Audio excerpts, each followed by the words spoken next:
тілін, халықтың өнерін, мәдениетін соған бір кісідей жан ашитын адам болса осы Мұхтар ағамыз еді.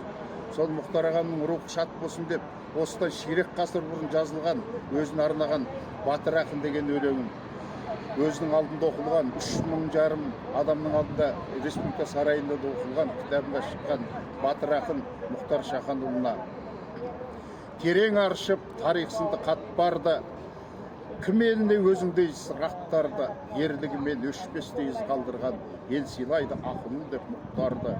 Өлеңдегі өжеттігің, өрлігің, көпкілігі боп тереңдігің, кеңдігің, ұмытылмас елесінен 1000 жылда желтоқсанда сен жасаған ерлігің.